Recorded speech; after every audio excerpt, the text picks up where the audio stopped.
ಓಂ ಶಾಂತಿ. ಈ ದಿನ ನಾವು ಈ ದಿನದ ಒಂದು ಅವ್ಯಕ್ತವಾಣಿ ಮುರಳಿಯಲ್ಲಿ ಅವ್ಯಕ್ತ ಸೂಚನೆ ಏನು ಕೊಟ್ಟಿದ್ದಾರೆ ಅದರ ಬಗ್ಗೆ ವಿಚಾರ ಸಾಗರ ಮಂಥನ ಮಾಡೋಣ. ಬಾಬಾ ಇಲ್ಲಿ ಕಂಬೈನ್ ರೂಪದ ಬಗ್ಗೆ ತಿಳಿಸ್ತಿದ್ದಾರೆ. ಕಂಬೈನ್ ರೂಪ ಅಂದ್ರೆ ಇಲ್ಲಿ ಆತ್ಮ ಮತ್ತೆ ಶರೀರ ಎರಡು ಕಂಬೈನ್ಡ್ ಆಗಿದೆ. ಶರೀರದಲ್ಲಿ ಆತ್ಮ ಭ್ರುಕುಟಿಯ ಮಧ್ಯೆ ಇದೆ, ಎರಡೂ ಸಹ ಜೊತೆಯಲ್ಲಿದೆ, ಕಂಬೈನ್ಡ್ ಆಗಿದೆ. ಹಾಗೆ ಆತ್ಮ ಮತ್ತೆ ಪರಮಾತ್ಮ ಎರಡೂ ಸಹ ಕಂಬೈನ್ಡ್ ಆಗಿರಬೇಕು. ನೀವು ಆತ್ಮ ಮತ್ತೆ ಪರಮಾತ್ಮ ಅಂದ್ರೆ ಕಂಬೈನ್ಡ್ ಅಂದ್ರೆ ಏನು? ಸದಾ ನನ್ನ ಬಾಬಾ, ಮೇರಾ ಬಾಬಾ. ನನ್ನವರು ಯಾರು? ನನ್ನ ಬಾಬಾ. ಅವರು ಬಿಟ್ರೆ ಬೇರೆ ಯಾರೂ ಇಲ್ಲ. ನನ್ನ ಸರ್ವಸ್ವ, ನನ್ನ ಪ್ರಪಂಚ ಅವರೇ ಆಗಿದ್ದಾರೆ.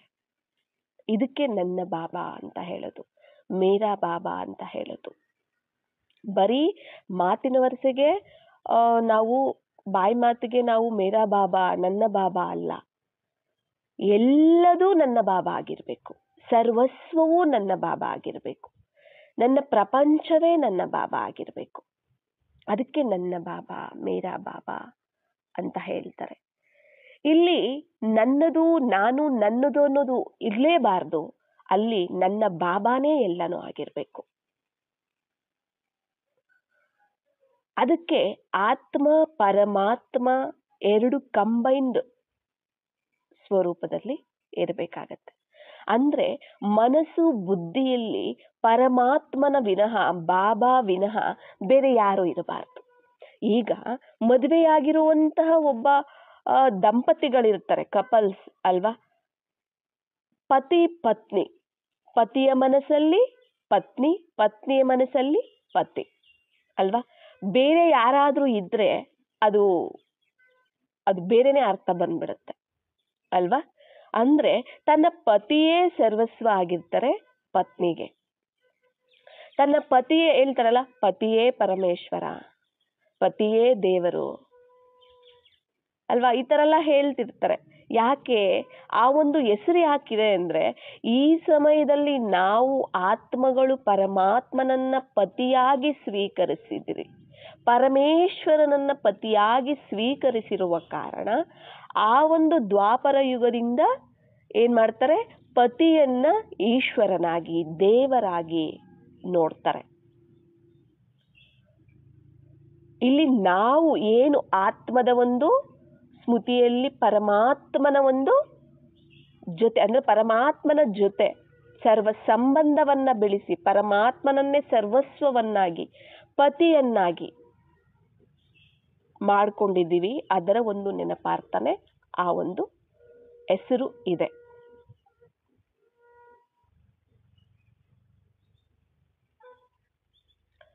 ಆದ್ದರಿಂದ ನೀವು ಸದಾ ಆತ್ಮ ಅಂದ್ರೆ ಪರಮಾತ್ಮ. ಆತ್ಮ ಅಂದ ತಕ್ಷಣ ಆತ್ಮಕ್ಕೆ ಸ್ವಂತ ಯಾರು? ಪರಮಾತ್ಮ. ಪರಮಾತ್ಮನಿಗೆ ಸ್ವಂತ ಯಾರು? ಆತ್ಮ. ಆತ್ಮನೇ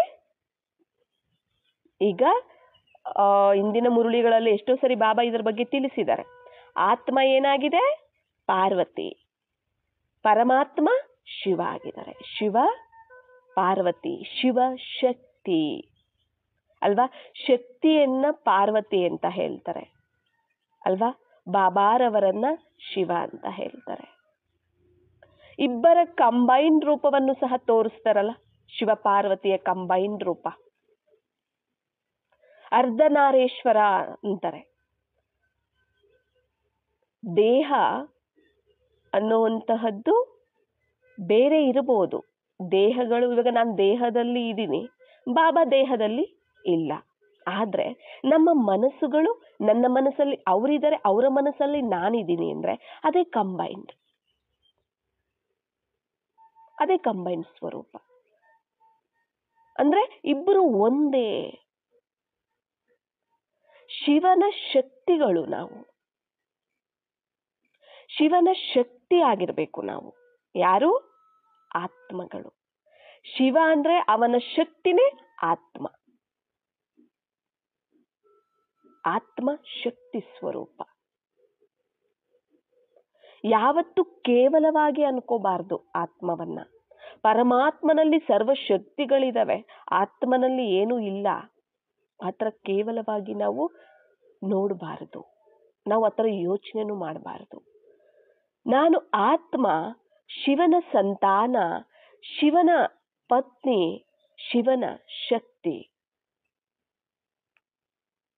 ಈ ಒಂದು ಸ್ವರೂಪವೇ ದ್ವಾಪರ ಯುಗದಿಂದ ಶಿವ ಪಾರ್ವತಿಯ ರೂಪದಲ್ಲಿ ಪೂಜೆ ನಡೀತಿದೆ. ಅರ್ಧನಾರೀಶ್ವರನ ರೂಪದಲ್ಲಿ ಪೂಜೆ ನಡೀತಿದೆ.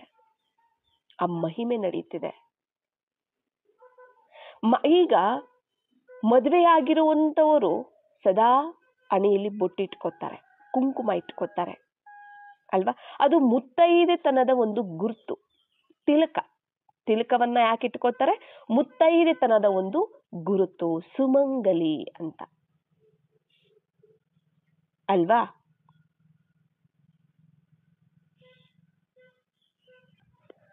ಸುಮಂಗಲಿ ಅಂತ ಹೇಳ್ತಾರೆ. ಅಂದ್ರೆ ತಿಲಕವನ್ನ ಮಸ್ತಕದಲ್ಲಿ ಇಡ್ತಾರೆ. ಮುತ್ತೈದೆಯರು, ಸೌಭಾಗ್ಯವತಿಯರು ಅಂತೆಲ್ಲ ಹೇಳ್ತಾರೆ ಅಲ್ವಾ? ಇದು ಯಾವುದಕ್ಕೆ ಗುರುತು ಅಂದ್ರೆ, ಇಲ್ಲಿ ನಾನು ಆತ್ಮ, ಆತ್ಮದ ಸ್ಮೃತಿಯಲ್ಲಿದ್ದು ಪರಮಾತ್ಮನನ್ನ ನೆನಪು ಮಾಡುವಂತಹದ್ದು, ಜೊತೆಯಲ್ಲಿ ಇಟ್ಕೊಳ್ಳುವಂಥದ್ದು, ಕಂಬೈನ್ಡ್ ಸ್ವರೂಪ. ನಾನು ಯಾವಾಗ ಆತ್ಮದ ಒಂದು ಸ್ಮೃತಿ ಸ್ಥಿತಿ ಸ್ವರೂಪದಲ್ಲಿ ಬಂದು ಪರಮಾತ್ಮನನ್ನ ಪತಿಯಾಗಿ ನಾನು ಸರ್ವಸ್ವವಾಗಿ ಅವರನ್ನ ಜೊತೆ ಇಟ್ಕೋತೀನಿ, ಕಂಬೈನ್ಡ್ ಆಗಿರ್ತೀನಿ, ಅದರ ಒಂದು ಸಂಕೇತನೆ ಏನಾಗಿದೆ? ಸೌಭಾಗ್ಯಶಾಲಿಗಳು, ಸುಮಂಗಲಿಗಳು, ಮುತ್ತೈದೆಯರು ಅಂತ ಹೇಳ್ತಾರೆ. ಇದರ ಒಂದು ನೆನಪಾರ್ಥನೆ ಅಲ್ಲಿ ಹೇಳುವಂತಹದ್ದು. ನನಗೆ ನೀನು, ನಿನಗೆ ನಾನು ಅಲ್ವಾ?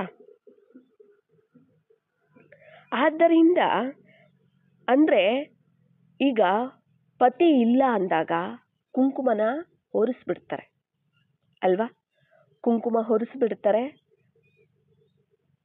ಹಣೆಯಲ್ಲಿ ಮುತ್ತೈದೆ ಒಂದು ಕುಂಕುಮ ಇರೋದಿಲ್ಲ. ಯಾಕೆ? ಪತಿ ಹೋದ್ರು ಅಂದ್ರೆ ಅವರು ವಿಧವೆ ಅಂತ ಹೇಳ್ತಾರೆ. ಆದ್ರೆ ಅದು ಯಾವುದಕ್ಕೆ ನೆನಪಾರ್ಥ ಅಂದ್ರೆ, ಈ ಸಮಯದಲ್ಲಿ ನಾನು ಆತ್ಮದ ಸ್ಮೃತಿಯಲ್ಲಿ ಇರದೆ ಪರಮಾತ್ಮನನ್ನ ಜೊತೆಯಲ್ಲಿ ಇಟ್ಕೊಳ್ಳದೆ, ನನ್ನ ಪತಿಯಾಗಿ ಅವನನ್ನ ಸ್ಮೃತಿ ಮಾಡದೆ ಇರುವುದರ ಗುರುತು ಅದು. ಯಾರು ಇಲ್ಲಿ ಆತ್ಮದ ಸ್ಮೃತಿಯ ಒಂದು ತಿಲಕವನ್ನ ಇಟ್ಕೊಳ್ಳೋದಿಲ್ಲ, ಸುಮಂಗಲಿಯ ತಿಲಕವನ್ನ ಇಟ್ಕೊಳ್ಳೋದಿಲ್ಲ, ಪರಮಾತ್ಮನನ್ನ ಪತಿಯಾಗಿ ಜೊತೆಯಲ್ಲಿ ಇಟ್ಕೊಳ್ಳೋದಿಲ್ಲ, ಅವರ ನೆನಪಿರೋದಿಲ್ಲ ಅಂದ್ರೆ ಅವರು ವಿಧವೆಯ ಸಮಾನ. ಇಲ್ಲಿ ಆತ್ಮಕ್ಕೆ ಪರಮಾತ್ಮನಿಗೆ ಇರುವಂತಹ ಸಂಬಂಧದ ಬಗ್ಗೆ ತಿಳಿಸ್ತಿದ್ದಾರೆ. ಇಲ್ಲಿನ ಒಂದು ಆತ್ಮ ಪರಮಾತ್ಮನ ಸಂಬಂಧನೇ ದೇಹದಾರಿಗಳ ರೂಪದಲ್ಲಿ ಮದುವೆಗಳು, ತಾಳಿ, ಕುಂಕುಮ, ಮುತ್ತೈದೆ, ವಿಧವೆ ಇವೆಲ್ಲನೂ ಬಂದಿರೋದು ಇಲ್ಲಿನ ಒಂದು ಪದ್ಧತಿನೇ. ಇಲ್ಲಿ ಆತ್ಮ ಪರಮಾತ್ಮನ, ಇಲ್ಲಿ ಏನು ಆತ್ಮ ಸ್ಮೃತಿಯಲ್ಲಿ ಇರುತ್ತ ಪರಮಾತ್ಮನನ್ನ ಸರ್ವಸ್ವವನ್ನಾಗಿ ಪತಿಯಾಗಿ ಸ್ವೀಕಾರ ಮಾಡ್ತಾ ಕಂಬೈಂಡ್ ಆಗಿ ಜೊತೆಯಲ್ಲಿ ಯಾವಾಗ ಇಟ್ಕೊಂಡಿರ್ತಾರೆ. ಪತಿ ಇದನ್ನೇ ಜೊತೆಯಲ್ಲಿ ಅಂತಂದ್ರೆ ಅವರು ಮುತ್ತೈದೆಯರು, ಪತಿ ಇಲ್ಲ ಅಂತಂದ್ರೆ ಅವರು ವಿಧವೆಯರು ಅಂತ ಹೇಳ್ತಾರೆ. ಪತಿ ತೀರ್ಕೊಂಡ್ಮೇಲೆ ಅಲ್ವಾ, ಶರೀರ ಬಿಟ್ಟ ಮೇಲೆ. ಮತ್ತೆ ಇಲ್ಲಿ ನನ್ನ ಆತ್ಮದ ಸ್ಮೃತಿ ಇದೆ, ಪರಮಾತ್ಮನ ಸ್ಮೃತಿ ಇದೆ ಅಂದ್ರೆ ಅವರೇ ಮುತ್ತೈದೆಯರು. ಪರಮಾತ್ಮನ ಸ್ಮೃತಿ ಇಲ್ಲ ಅಂತಂದ್ರೆ ಅವರೇ ವಿಧವೆಯರು. ಅದಕ್ಕೆ ಬಾಬಾ ತಿಳಿಸ್ತಿದ್ದಾರೆ ಇಲ್ಲಿ, ನಿಮ್ಮ ಮಸ್ತಕದ ಮೇಲೆ ಸದಾ ಅವರ ಜೊತೆಯನ್ನ ಸೂಚಿಸುವಂತ ತಿಲಕವನ್ನ ಇಟ್ಕೊಳ್ಳಿ. ಅಂದ್ರೆ ಏನು? ಸ್ಮೃತಿ ತಿಲಕ. ನಾನು ಯಾರು, ನನ್ನವರು ಯಾರು? ಮೇರಾ ಬಾಬಾ, ನನ್ನ ಬಾಬಾ. ಮುತ್ತೈದೆತನವನ್ನ ಮತ್ತೆ ಜೊತೆಯನ್ನ ಯಾವತ್ತೂ ಸಹ ಮರ್ತೋಗ್ಬಾರ್ದು. ಈಗ ಲೌಕಿಕದಲ್ಲಿ ಮರೀತಾರ? ಪತಿಯನ್ನ ಪತ್ನಿ ಮರೀತಾರ? ನನ್ನ ಅವರು ಪತಿ ಆಗಿದ್ದಾರೆ, ನಾನು ಮುತ್ತೈದೆ ಆಗಿದ್ದೀನಿ, ಯಾವತ್ತಾದ್ರೂ ಮರೀತಾರ ಅವರು? ಮರೆಯೋದಿಲ್ಲ. ಸದಾ ನೆನಪಿರುತ್ತೆ ನನ್ನ ಪತಿ ಅವರು ಅನ್ನುವಂಥದ್ದು. ಆದ್ದರಿಂದ ಸಹಚರನ ಯಾರು ಸಹಚರ ಆಗಿದ್ದಾರೆ? ಬಾಬಾ ಸದಾ ಕಂಬೈನ್ಡ್ ಆಗಿ, ಸದಾ ಜೊತೆಯಲ್ಲಿರುವಂತಹ ಕಂಪ್ಯಾನಿಯನ್, ಸದಾ ಸಹಚರ, ಅವರನ್ನ ನೀವು ಸದಾ ಜೊತೆಯಲ್ಲಿ ಇಟ್ಕೋಬೇಕು. ಒಂದು ವೇಳೆ ಜೊತೆಯಲ್ಲಿ ಇದ್ದಾರೆ ಅಂದ್ರೆ ಜೊತೆಯಲ್ಲೇ ಹೋಗ್ತೀರಾ. ಎಲ್ಲಿಗೆ? ಮನೆಗೆ. ಜೊತೆಯಲ್ಲಿ ಇರಬೇಕು, ಜೊತೆಯಲ್ಲೇ ಹೋಗ್ಬೇಕು. ಪ್ರತಿ ಕ್ಷಣ, ಪ್ರತಿ ಸಂಕಲ್ಪದಲ್ಲಿ ಜೊತೆ ಇರಬೇಕು.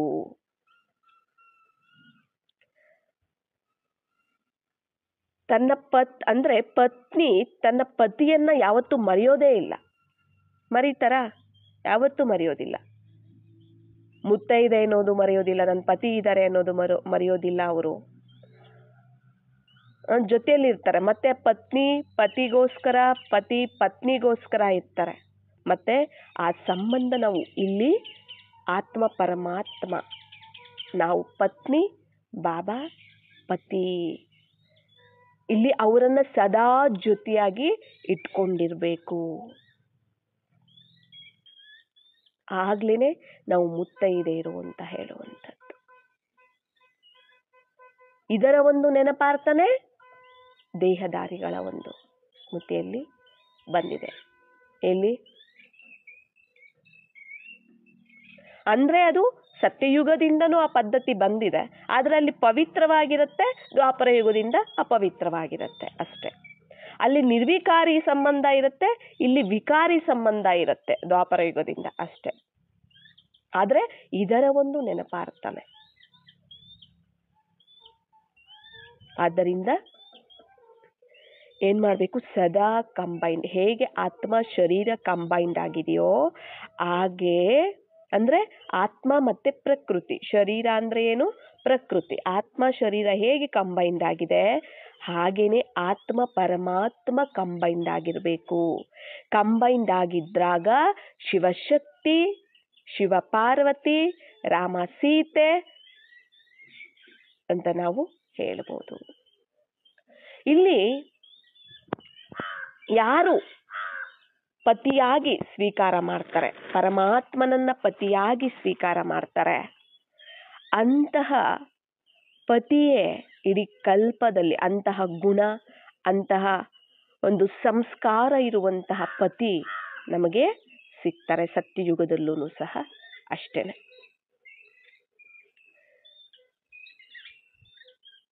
ಬಾಬಾ ಸಮಾನವಾಗಿರುವಂತಹ, ಅಂದ್ರೆ ಯಾರು ಈಗ ನೋಡಿ ಸತ್ಯಯುಗದಲ್ಲಿ ಲಕ್ಷ್ಮೀ ನಾರಾಯಣ ಇದ್ದಾರೆ.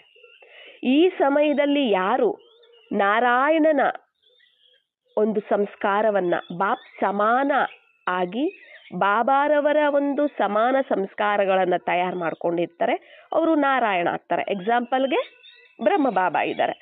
ಅವರ ಸಮಾನ ಯಾರು ಪುರುಷಾರ್ಥ ಮಾಡಿರ್ತಾರೆ, ಅವರ ಸಮಾನ ಯಾರು ಪುರುಷಾರ್ಥ ಮಾಡಿರ್ತಾರೆ, ಅವರು ಏನಾಗಿರ್ತಾರೆ? ಸತ್ಯಯುಗದಲ್ಲಿ ಜೊತೆಯಾಗಿ ಬರ್ತಾರೆ. ಆಗ ಅವರು ಲಕ್ಷ್ಮಿ ಆಗ್ತಾರೆ. ಅದಕ್ಕೆ ಲಕ್ಷ್ಮೀ ನಾರಾಯಣ ಅಂತ ಹೇಳ್ತಾರೆ.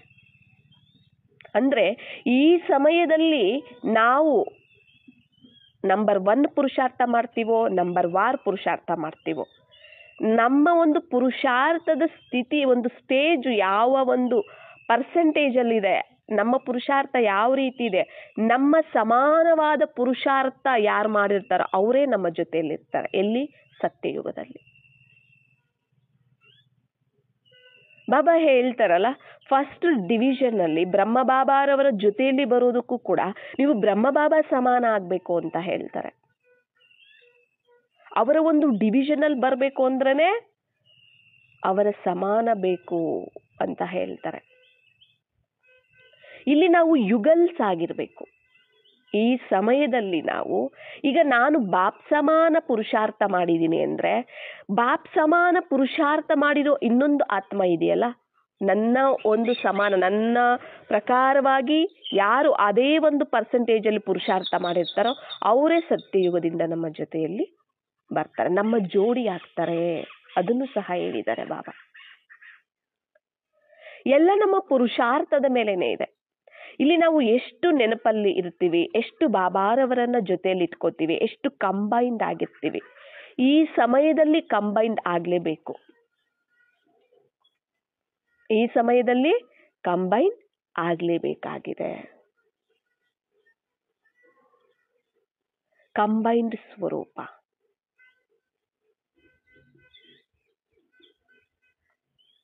ಇಲ್ಲಿ ಯುಗಲ್ ಕಪಲ್ ಆಗಿರಬೇಕು. ನಾನು ಮತ್ತೆ ಬಾಬಾ, ಆತ್ಮ ಮತ್ತೆ ಪರಮಾತ್ಮ. ಒಂಟಿಯಾಗಿ ಯಾವತ್ತೂ ಇರಬಾರದು. ಒಂಟಿಯಾಗಿದ್ದಾಗ ಏನಾಗುತ್ತೆ, ಎಲ್ಲಾ ತರದ ಒಂದು ಮಿಸ್ಟೇಕ್ಗಳು ನಡೆಯುತ್ತೆ.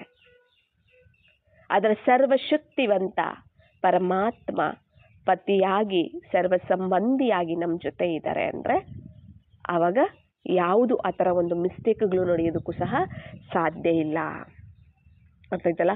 ಮುತ್ತೈದೆ, ಸೌಭಾಗ್ಯವತಿಗಳು, ಸುಮಂಗಲಿಗಳು ಅಂತ ಯಾಕೆ ಹೇಳ್ತಾರೆ ಅಂದ್ರೆ ಇದಕ್ಕೆ ಹೇಳ್ತಾರೆ.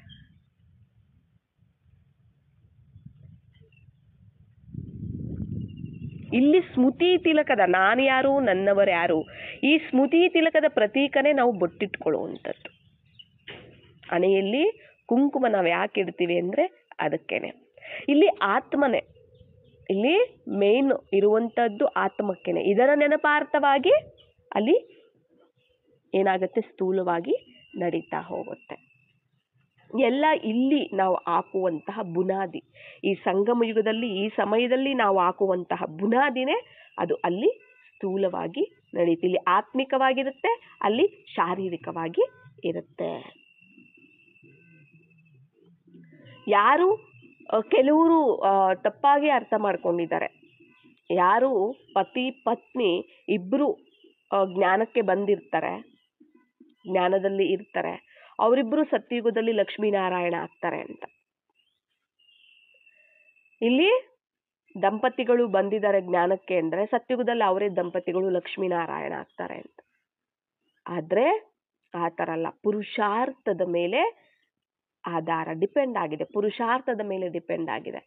ನಾನು ಬಾಪ್ ಸಮಾನ ಪುರುಷಾರ್ಥ ಮಾಡಿರಬೇಕು ಅಂದ್ರೆ ಬಾಬಾರವರನ್ನ ನಾನು ಈ ಸಮಯದಲ್ಲಿ ಪತಿಯಾಗಿ ಸ್ವೀಕಾರ ಮಾಡಿರ್ಬೇಕು. ನಾನು ಬಾಬಾ ಇಬ್ರು ಯುಗಲ್ ಆಗಿರ್ಬೇಕಿಲ್ಲಿ.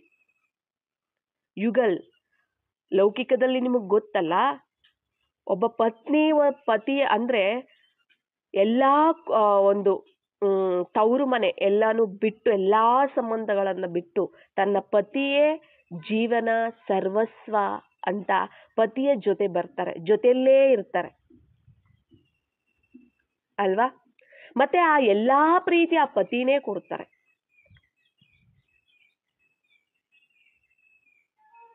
ಆ ಪತಿಗೆ ಎಲ್ಲ ಗೊತ್ತಿರುತ್ತೆ ಕೂಡ, ಇವರು ನನ್ನ ಪತಿ ಆಗಿದೆ, ಇವ್ರಿಗೆ ಏನ್ ಬೇಕು, ಯಾವ ಸಮಯದಲ್ಲಿ ಏನ್ ಕೊಡ್ಬೇಕು, ಹೇಗ್ ನೋಡ್ಕೋಬೇಕು ಎಲ್ಲನೂ ಗೊತ್ತಿರುತ್ತೆ. ಎಲ್ಲಾ ತರದ ಎಲ್ಲಾ ಸಂಬಂಧಗಳ ಪ್ರೀತಿ ಅವರೊಬ್ಬರಲ್ಲೇ ನೋಡ್ಬೇಕು. ಅವರು ಮನಸ್ಸಲ್ಲಿ ಅವರೊಬ್ಬರೇ ಇರ್ಬೇಕಾಗತ್ತೆ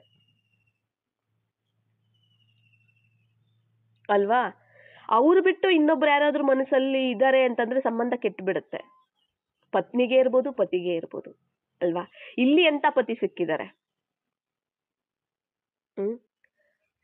ಆದ್ರಿಂದ ಇಲ್ಲಿ ನಾವು ಸರ್ವಸ್ವ, ಅದಕ್ಕೆ ಹೇಳ್ತಾರೆ ಸರ್ವ ಸಂಬಂಧಿಯಾಗಿ ನಾವು ಪರಮಾತ್ಮನನ್ನ ನಾವು ನೋಡೋದಕ್ಕೆ ಯಾವಾಗ ಸಾಧ್ಯ ಅಂದ್ರೆ ಪತಿಯಾಗಿ ಸ್ವೀಕಾರ ಮಾಡಿದಾಗ, ನಾವು ಯುಗಲ್ ಆದಾಗ, ಕಪಲ್ ಆದಾಗ, ದಂಪತಿಗಳಾದಾಗ, ಆಗ ಮಾತ್ರ ಸಾಧ್ಯ ಆಗತ್ತೆ.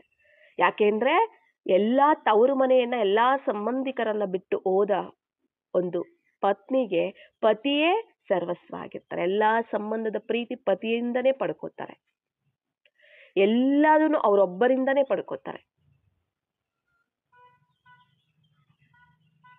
ಆದ್ರಿಂದ ಇಲ್ಲಿ ನಾವು ಅವರೊಬ್ಬರನ್ನ ನಾವು ಪತಿಯಾಗಿ ಸ್ವೀಕಾರ ಮಾಡಿದಾಗ ಪರಮಾತ್ಮನನ್ನ, ಮತ್ತೆ ಸರ್ವ ಸಂಬಂಧದ ಪ್ರೀತಿ ಅವರು ನಮಗೆ ಕೊಡ್ತಾರೆ.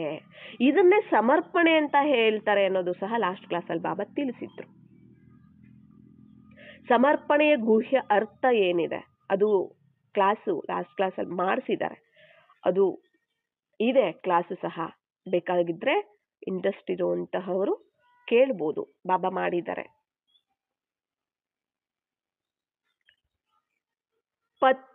ಪತಿಗೆ ಪತ್ನಿ ತನ್ನ ಸರ್ವಸ್ವವನ್ನೇ ಅರ್ಪಣೆ ಮಾಡಿರ್ತಾಳೆ. ಪತಿಗೆ ಪತ್ನಿ, ಪತ್ನಿಗೆ ಪತಿ ಅಲ್ವಾ? ಮತ್ತೆ ಪತ್ನಿಯ ಜವಾಬ್ದಾರಿ ಪತಿಯ ಮೇಲೆ ಇದೆ. ಮತ್ತೆ ನಾನು ಆತ್ಮ ನನ್ನ ಪತಿಗೆ ನನ್ನ ಸರ್ವಸ್ವವನ್ನ ನಾನು ಅರ್ಪಣೆ ಮಾಡಿದ್ದೀನಿ, ನನ್ನ ಸರ್ವಸ್ವ ಅವರೇ ಆಗಿದ್ದಾರೆ ಅಂದ್ರೆ ನಮ್ಮ ಜವಾಬ್ದಾರಿ ಯಾರ್ದಿರುತ್ತೆ? ಪತಿದು, ಪರಮಾತ್ಮನದ್ದಾಗಿರುತ್ತೆ. ಇಲ್ಲಿ ಎಲ್ಲ ಶುದ್ಧವಾದ ಸಂಬಂಧ, ಶುದ್ಧವಾದ ಮೋಹ, ಶುದ್ಧವಾದ ಒಂದು ಸಂಪರ್ಕ, ಸಂಬಂಧ ಪವಿತ್ರವಾಗಿರುವಂತಹದ್ದಿಲ್ಲಿ. ಯಾಕಂದ್ರೆ ಆತ್ಮ ಪರಮಾತ್ಮನ ಮಧ್ಯೆ ಇರುವಂತಹ ಸಂಬಂಧ ಇದು. ಅರ್ಥ ಆಯ್ತಲ್ಲ? ಯಾವತ್ತೂ ಸಹ ನಮ್ಮಿಬ್ಬರ ಮಧ್ಯದಲ್ಲಿ ಇನ್ನೊಬ್ರು ಬರಬಾರ್ದು. ನಾನು ಮತ್ತೆ ಬಾಬಾ, ನಮ್ಮಿಬ್ಬರ ಮಧ್ಯದಲ್ಲಿ ಯಾರು ಬರಂಗಿಲ್ಲ ಅಲ್ವಾ? ಲೌಕಿಕದಲ್ಲೂ ಅಷ್ಟೇ ಅಲ್ಲ, ಗಂಡ ಹೆಂಡತಿ ಮಧ್ಯೆ ಇನ್ನೊಬ್ರು ಬಂದ್ರು ಅಂದ್ರೆ ಅಲ್ಲಿ ಸಂಬಂಧ ಕೆಡ್ತು. ಇಲ್ಲೂ ಅಷ್ಟೇ, ನಮ್ಮಿಬ್ಬರ ಮಧ್ಯೆ ಇನ್ನೊಬ್ರು ಬರಂಗಿಲ್ಲ ಅಂದ್ರೆ ಮನಸ್ಸಲ್ಲಿ, ಸ್ಮೃತಿಯಲ್ಲಿ ಬರೋಂಗಿಲ್ಲ. ಏನೇ ಇದ್ರೂ, ಯಾರ ಒಂದು ಸಂಬಂಧ ಸಂಪರ್ಕವನ್ನ ನೀವು ಬೆಳೆಸಿದ್ರು ಅದು ಆತ್ಮಿಕವಾಗಿ, ನಿಮಿತ್ತವಾಗಿ, ಸೇವಾರ್ಥವಾಗಿ ಇರಬೇಕಾಗತ್ತೆ, ಕಲ್ಯಾಣಾರ್ಥವಾಗಿ ಇರಬೇಕಾಗತ್ತೆ.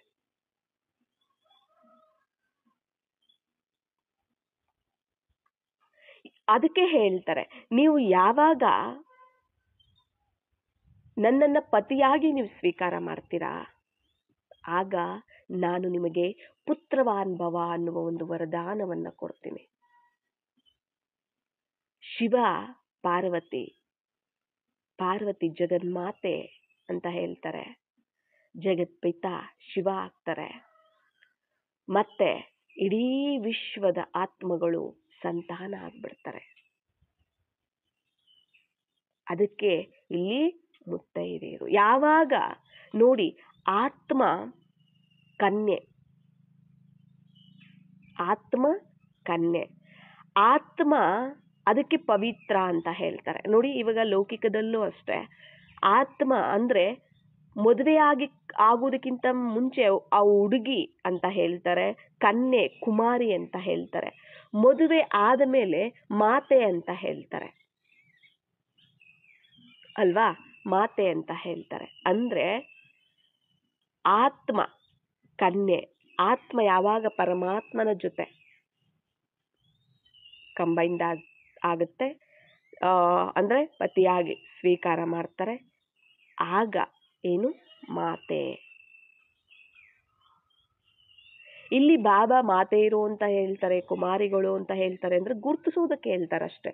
ಇಲ್ಲಿ ಏನೇ ಇದ್ರೂ ಕೂಡ ಅರ್ಥ ಆತ್ಮಕ್ಕೆ ಬರುತ್ತೆ. ಆತ್ಮ ಕನ್ಯೆ ಆಗಿದೆ. ಆತ್ಮ ಯಾವಾಗ ಕನ್ಯೆ, ಮದುವೆ ಆದ್ಮೇಲೆ ಮಾತೆ. ಯಾವಾಗ ನಾನು ಪತಿಯಾಗಿ ಪರಮೇಶ್ವರನನ್ನು ನಾನು ಸ್ವೀಕಾರ ಮಾಡ್ತೀನಿ, ಆಗ ನಾನು ಜಗನ್ಮಾತೆ. ಇಡೀ ವಿಶ್ವದ ಆತ್ಮಗಳಿಗೆ ಜಗನ್ಮಾತೆ, ಅವರು ಸಂತಾನ ಆಗ್ಬಿಡ್ತಾರೆ. ಆಗ ನಿಮ್ಮದೇ ಒಂದು ವಿಶ್ವನೇ ಕುಟುಂಬ ಆಗ್ಬಿಡುತ್ತೆ. ವಿಶ್ವದ ಆತ್ಮಗಳ ಜೊತೆ ಕನೆಕ್ಷನ್ ಇರುತ್ತೆ, ಬೇಹದ್ದಿನ ಸಂಬಂಧ. ಆದ್ದರಿಂದನೇ ಹೇಳ್ತಾರೆ, ಪತಿ ಯಾರು? ಪರಮೇಶ್ವರ. ಪತ್ನಿ ಯಾರು?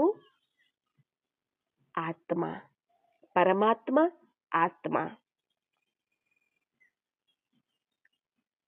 ಮತ್ತೆ ಇಡೀ ಜಗತ್ತಿನಲ್ಲಿರುವಂತ ಆತ್ಮಗಳು ಸಂತಾನ. ನೀವ್ ಯಾವಾಗ ನನ್ನನ್ನ ಪತಿಯಾಗಿ ಸ್ವೀಕಾರ ಮಾಡ್ತೀರಾ, ಆವಾಗ ಪುತ್ರವಾನ್ ಭವ ಅನ್ನುವ ವರದಾನ. ಅಂದ್ರೆ ಆಗ ನಾವು ಮಾಸ್ಟರ್ ರಚಯಿತರು. ನಮ್ಮ ಒಂದು ರಚನೆ ಆಗ್ಬಿಡುತ್ತೆ ಇಡೀ ವಿಶ್ವ ಪ್ರಕೃತಿ ಸಮೇತ.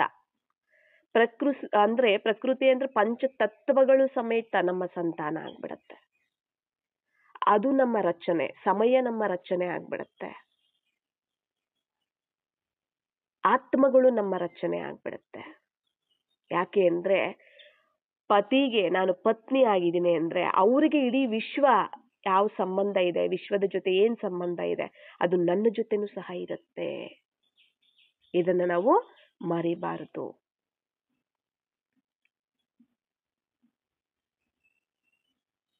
ಅರ್ಥ ಆಯ್ತಲ್ಲ? ಕನ್ಯೆ ಅಂದ್ರೆ ಏನು, ಕುಮಾರಿ ಅಂದ್ರೆ ಏನು, ಮಾತೆ ಅಂದ್ರೆ ಏನು. ಬಾಬಾ ಅದಕ್ಕೆ ಹೇಳ್ತಾರಲ್ಲ, ನೀವು ಜಗನ್ಮಾತೆ ಆಗದ ಹೊರತು ನೀವು ಜ್ಞಾನ ಯೋಗದ ಪಾಲನೆಯನ್ನ ನೀವು ಯಾರಿಗೂ ಮಾಡಕ್ ಸಾಧ್ಯನೇ ಇಲ್ಲ ಅಂತ ಹೇಳ್ತಾರೆ. ತನ್ನ ತಾಯಿ ಇದ್ದಾರೆ, ಮಕ್ಕಳಿದ್ದಾರೆ ಅಂದ್ರೆ ಆ ಮಕ್ಕಳಿಗೆ ತಾಯಿ ಯಾವ ರೀತಿ ಪಾಲನೆ ಕೊಡ್ತಾಳೆ, ಮಾನಸಿಕವಾಗಿರ್ಬೋದು, ಶಾರೀರಿಕವಾಗಿರ್ಬೋದು, ಯಾವ ತರ ಅವರಿಗೆ ಪಾಲನೆಯನ್ನ ಕೊಟ್ಟು ಅವರನ್ನ ದೊಡ್ಡವರನ್ನಾಗಿ ಮಾಡ್ತಾರೆ, ಯಾವ ತರ ಸಂಸ್ಕಾರವನ್ನ ತುಂಬುತ್ತಾರೆ, ಯಾವ ತರ ಶಕ್ತಿಶಾಲಿಯಾಗಿ ಮಾಡ್ತಾರೆ, ಸ್ಟ್ರಾಂಗ್ ಆಗಿ ಮಾಡ್ತಾರೆ, ಅವರ ಬಗ್ಗೆ ಎಷ್ಟು ಮಮಕಾರ ಇರುತ್ತೆ. ಲೌಕಿಕ ತಾಯಿಗೆ ತನ್ನ ಮಕ್ಕಳು ಅನ್ನೋ ಭಾವನೆ ಇರುತ್ತೆ. ಮಕ್ಕಳು ಏನೇ ತಪ್ಪು ಮಾಡಿದ್ರು ತಾಯಿ ಕ್ಷಮಿಸ್ತಾಳೆ ಅಲ್ವಾ? ಕ್ಷಮಿಸ್ತಾಳೆ, ನನ್ನ ಮಕ್ಕಳು ಅನ್ನೋದನ್ನ ಮರೆಯೋದಿಲ್ಲ. ತಿದ್ದಿ ಬುದ್ಧಿನೂ ಹೇಳ್ತಾಳೆ, ಕ್ಷಮಿಸ್ತಾಳೆ. ಕ್ಷಮಾಭಾವನೆ ಇರುತ್ತೆ, ದಯಾಭಾವನೆ ಇರುತ್ತೆ, ಹೃದಯವಂತಿಕೆ ಇರುತ್ತೆ, ಮಮಕಾರ ಇರುತ್ತೆ ಅಲ್ವಾ? ಇಲ್ಲಿ ನಾವು ಈಗ ಬಾಬಾ ಹಾಗೇನೆ ಇಲ್ಲಿ ಬಂದು ನಾವು ಮಕ್ಕಳು ಏನೇ ತಪ್ಪು ಮಾಡಿದ್ರು ಸಹ ಏನ್ ಹೇಳಿದ್ರು, ನನ್ನ ಹೃದಯ ಸಿಂಹಾಸನಾಧಿಕಾರಿ ಮಕ್ಕಳೇ, ಮಾಸ್ಟರ್ ಸರ್ವಶಕ್ತಿವಂತ ಮಕ್ಕಳೇ, ಮಧುರ ಮಕ್ಕಳೇ ಅಂತ ಹೇಳ್ತಾ ತನ್ನವರನ್ನಾಗಿ ನಮ್ಮನ್ನ ಮಾಡ್ಕೊಂಡ್ಬಿಟ್ರು. ಪಾಪಿಗಳೇ ನೀವು ಬರಬೇಡಿ ಅಂತ ಹೇಳಲಿಲ್ಲ, ಪಾಪಿಗಳೇ ಅಂತ ನಮ್ಮನ್ನ ದೂರ ಇರಲಿಲ್ಲ. ಅದರಿಂದನೇ ನಾವು ಬಾಬಾರವರಿಗೆ ಹತ್ತಿರ ಆಗಕ್ಕೆ ಸಾಧ್ಯ ಆಯಿತು ಅಲ್ವಾ? ಯಾಕೆ? ಅವರು ನೋಡುವಂತಹ ಒಂದು ದೃಷ್ಟಿ ಹೇಗಿತ್ತು, ಅವರ ಒಂದು ಭಾವನೆ, ಕಲ್ಯಾಣದ ಭಾವನೆ ಏನಿತ್ತು, ಬೇಹದ್ದಿನ ದೃಷ್ಟಿ ಇತ್ತು, ಬೇಹದ್ದಿನ ಕಲ್ಯಾಣ ಭಾವನೆ, ಬೇಹದ್ದಿನ ಒಂದು ಸಂಕಲ್ಪಗಳು, ವೃತ್ತಿ ಎಲ್ಲವೂ ಬೇಹದ್ದಿನದಾಗಿ ಶುಭ ಭಾವನೆ, ಶುಭ ಕಾಮನೆಯಿಂದ, ಕಲ್ಯಾಣ ಭಾವನೆಯಿಂದ ಕೂಡಿರದ್ದಾಗಿತ್ತು. ವಿಶೇಷವಾಗಿ ನೋಡಿದ್ರು ಮಕ್ಕಳನ್ನ. ನಾವು ಅರ್ಧ ಕಲ್ಪದಿಂದ ನಾವು ಅಸುರಿ ಗುಣಗಳ, ಅಸುರಿ ಸಂಸ್ಕಾರಗಳನ್ನ ಒತ್ತಿದ್ರೂ ಸಹ ನನ್ನ ಮಕ್ಕಳು ಅಂದ್ರು. ಎಲ್ಲೆಲ್ಲೋ ಇದ್ವಿ, ಎಷ್ಟೆಷ್ಟೋ ವಿಕಾರಗಳಲ್ಲಿ ಅರ್ಧ ಕಲ್ಪದಿಂದ ನಾವು ಜನ್ಮಗಳನ್ನ ತಗೊಂಡ್ ಬಂದ್ವಿ. ಎಲ್ಲೆಲ್ಲೋ ಕೊಚ್ಚೆಯಲ್ಲಿ ಬಿದ್ದಿರುವಂತಹ ನಮ್ಮನ್ನ ಆರಿಸ್ಕೊಂಡಿದ್ದಾರೆ. ಕಲ್ಲುಗಳು, ಕೊಚ್ಚೆಯಲ್ಲಿ ಬಿದ್ದಿರುವಂತ ಕಲ್ಲುಗಳ ತರ ನಮ್ಮನ್ನ ಆರಿಸ್ಕೊಂಡು ವಜ್ರದ ಸಮಾನವಾಗಿ ನಮ್ಮನ್ನ ತಯಾರು ಮಾಡ್ತಿದ್ದಾರೆ ಅಲ್ವಾ? ಮತ್ತೆ ಅವರೇ ಅಷ್ಟು ಶುಭ ಭಾವನೆಯಿಂದ ನೋಡಿದ್ರು ಅಂದ್ರೆ ನಾವು ಎಷ್ಟು ಶುಭ ಭಾವನೆಯಿಂದ ನಾವು ಇತರರನ್ನ ನೋಡ್ಬೇಕಾಗತ್ತೆ. ಯಾವಾಗ ನನ್ನ ಮಕ್ಕಳು ನನ್ನವರು ಅನ್ನೋದು ಬಂದ್ಬಿಡುತ್ತೆ, ಅಲ್ಲಿ ಅವ್ರು ಏನೇ ತಪ್ಪು ಮಾಡಿದ್ರು ಕೂಡ ಅಲ್ಲಿ ಕ್ಷಮಿಸ್ತೀವಿ ಕೂಡ, ಅವರ ಪರವಾಗಿರ್ತೀವಿ ಕೂಡ, ಅಲ್ಲಿ ಶುಭ ಭಾವನೆ, ಶುಭ ಕಾಮನೆ ಇರುತ್ತೆ ಹೊರತು ಅಲ್ಲಿ ಯಾವುದೇ ಶಾಪ, ನಿಂದನೆ, ಅವಗುಣಗಳನ್ನ ಎಣಿಸುವಂತಹದ್ದು, ವರ್ಣನೆ ಮಾಡುವಂತಹದ್ದು ಇರೋದಿಲ್ಲ. ಇಲ್ಲಿ ಭಗವಂತನಿಗೆ ನಾವು, ಪರಮಾತ್ಮನಿಗೆ ನಾವು ಪತ್ನಿಯಾಗಿದ್ದೀವಿ ಅಂದ್ರೆ ಮತ್ತೆ ಇಡೀ ವಿಶ್ವದ ಆತ್ಮಗಳು ನಮಗೆ ಏನಾಗಿದ್ದಾರೆ, ಸಂತಾನ ಅಂದಾಗ ಮತ್ತೆ ಅವರ ಬಗ್ಗೆ ನಮಗೆ ಪ್ರೀತಿ, ಮಮಕಾರ, ಕ್ಷಮಾಭಾವನೆ ಇರುತ್ತೆ, ಕ್ಷಮಿಸುವಂತಹ ಗುಣ ಇರುತ್ತೆ. ಮತ್ತೆ ಆ ಲೌಕಿಕ ತಾಯಿಗೂ ಮಕ್ಕಳು ಏನೇ ಮಾಡಿದ್ರು ಸಹನೆ ಮಾಡಿಕೊಳ್ಳುವಂತಹ ಗುಣ ಇರುತ್ತೆ. ಮೇಯ್ನ್ ಆಗಿ ಸಹನೆ ಮಾಡ್ಕೋತಾರೆ ಅಲ್ವಾ? ಮತ್ತೆ ಇಲ್ಲೂ ಅಷ್ಟೇ, ಯಾರು ಏನೇ ಮಾಡಿದ್ರು ಸಹ ನಾವು ಸಹನೆ ಮಾಡ್ಕೋತೀವಿ. ಯಾವಾಗ? ನಾನು ಜಗನ್ಮಾತೆಯಾಗಿದ್ದೀನಿ, ನಾನು ಪರಮಪಿತನ, ಪರಮಾತ್ಮ ಶಿವನ, ಪರಮೇಶ್ವರನ ಪತ್ನಿ, ಅರ್ಧಾಂಗಿಯಾಗಿದ್ದೀನಿ. ಶಿವನಿಲ್ಲದೆ ಶಕ್ತಿ ಇಲ್ಲ, ಶಕ್ತಿ ಇಲ್ಲದೆ ಶಿವನಿಲ್ಲ. ಈ ಒಂದು ಸ್ಥಿತಿಯಲ್ಲಿ ನಾವು ಇರಬೇಕು, ಕಂಬೈಂಡ್ ಆಗಿರಬೇಕು.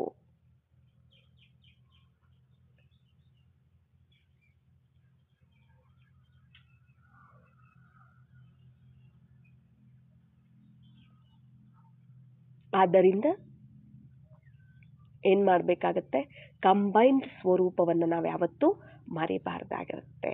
ನಾವು ಇತರರಿಗೆ ಜ್ಞಾನವನ್ನ ಕೊಡ್ಲಿ. ಜ್ಞಾನ ಯೋಗ, ಜ್ಞಾನ ಅನ್ನುವಂತಹದ್ದು ಆತ್ಮಕ್ಕೆ ಊಟ, ಯೋಗ ಅನ್ನುವಂತಹದ್ದು ಶಕ್ತಿ. ಒಬ್ಬ ತಾಯಿ ಮಕ್ಕಳಿಗೆ ಊಟದ ಮೂಲಕ ಊಟ ಕೊಡ್ತಾರೆ, ಜೊತೆಗೆ ವಿದ್ಯಾಭ್ಯಾಸವನ್ನ ಕಲಿಸ್ತಾರೆ, ಶಕ್ತಿಯನ್ನ ತುಂಬುತ್ತಾರೆ ಅಲ್ವಾ, ಶರೀರವನ್ನ ಆರೋಗ್ಯವಾಗಿ ಮಾಡ್ತಾರೆ. ಎಷ್ಟು ಅವರಿಗೆ ಒಂದು ಸಂಸ್ಕಾರವನ್ನ ಕಲಿಸ್ತಾರೆ ಅಂದ್ರೆ ಅವ್ರು ಯಾವ ರೀತಿ ತನ್ನ ಮಕ್ಕಳನ್ನ ಪಾಲನೆ ಮಾಡ್ತಾರೆ. ಒಬ್ಬ ತಾಯಿ ಮಕ್ಕಳನ್ನ ಯಾವ ರೀತಿ ಪಾಲನೆ ಮಾಡ್ತಾರೆ ಅಲ್ವಾ, ಅದೇ ರೀತಿ ಇಲ್ಲಿ ನಮ್ಮ ಒಂದು ಪಾಲನೆ ಇರಬೇಕು. ಯಾವುದೇ ಒಂದು ಆತ್ಮ ಎದುರುಗಡೆ ಬಂದ್ರು, ಯಾವುದೇ ಧರ್ಮದವರಿರ್ಲಿ, ಯಾವುದೇ ಜಾತಿಯವರಿರ್ಲಿ, ಆತ್ಮಗಳು ನನ್ನ ಸಂತಾನ. ಅವರ ಬಗ್ಗೆ ಶುಭ ಭಾವನೆ, ಶುಭ ಕಾಮನೆ, ಕಲ್ಯಾಣದ ಒಂದು ವೃತ್ತಿ ಇರಬೇಕಾಗತ್ತೆ. ಅವರು ಏನೇ ತಪ್ಪು ಮಾಡಿದ್ರು ಸಹನೆ. ಯಾವಾಗ ನಾನು ಮಾತೆ ಆಗಿದ್ದೀನಿ, ಜಗನ್ಮಾತೆ ಆಗಿದ್ದೀನಿ, ನನ್ನ ತಾಯಿ ಆಗಿದ್ದೀನಿ, ಅವ್ರು ನನ್ನ ಮಕ್ಕಳಾಗಿದ್ದಾರೆ ಅಂದಾಗ ತಾನಾಗಿ ಸಹನೆ ಬಂದ್ಬಿಡುತ್ತೆ, ಕ್ಷಮಾ ಭಾವನೆನೂ ಬಂದ್ಬಿಡುತ್ತೆ, ಕ್ಷಮಿಸುವಂತ ಗುಣನೂ ಇರುತ್ತೆ, ಮತ್ತೆ ಒಳ್ಳೇದನ್ನೇ ಬಯಸ್ತಿರ್ತಾರೆ ಅಲ್ವಾ. ಮತ್ತೆ ಅದಕ್ಕೋಸ್ಕರನೇ ಹೇಳ್ತಾರೆ, ಜಗನ್ಮಾತೆ ಆಗದ ಹೊರತು ನೀವು ಆತ್ಮಗಳ ಪಾಲನೆಯನ್ನ, ನೀವು ಜ್ಞಾನ ಯೋಗದ ಪಾಲನೆಯನ್ನ ನೀವು ಕೊಡೋದಕ್ಕಾಗೋದಿಲ್ಲ. ಜ್ಞಾನ ಕೊಡ್ತೀರಾ, ಆ ಜ್ಞಾನದಿಂದ ಮತ್ತೆ ಯೋಗ ಏನಿದೆ ಅದರಿಂದ ಶಕ್ತಿಯನ್ನ ಪಡ್ಕೋಬಹುದು. ಆ ಶಕ್ತಿನೇ ಆಸ್ತಿ. ಆ ಶಕ್ತಿನೇ ಏನಾಗಿದೆ, ಆಸ್ತಿ. ಸರ್ವಶಕ್ತಿಗಳೇ, ಸರ್ವ ಗುಣಗಳೇ ನಮ್ಮ ಒಂದು ಆಸ್ತಿಯಾಗಿದೆ. ಪರಮಾತ್ಮನ ಒಂದು ಸರ್ವಶಕ್ತಿಗಳು, ಸರ್ವ ಗುಣಗಳು, ಅವರ ಖಜಾನೆಗಳೇನಿದಾವೆ. ಮತ್ತೆ ಮಕ್ಕಳಿಗೆ ತಾನೇ ಅದು ಸೀಮಿತ, ಅವ್ರಿಗೆ ಅಧಿಕಾರ, ರೈಟ್ಸ್ ಇರುತ್ತೆ ತಾನೇ ಮಕ್ಕಳಿಗೆ, ಅದು ಆಸ್ತಿ, ವಾರಸತ್ವ. ಅವ್ರದ್ದೇನಿದೆಯೋ ಮಕ್ಕಳದೆಲ್ಲನೂ ಆಗಿರುತ್ತೆ, ತಂದೆದೇನಿದೆ ಮಕ್ಕಳದೆಲ್ಲನೂ ಆಗಿರುತ್ತೆ, ಅದು ಅವ್ರಿಗೆ ಸೇರಿರುತ್ತೆ, ಮಕ್ಕಳಿಗೆ ಸೇರಿರುತ್ತೆ.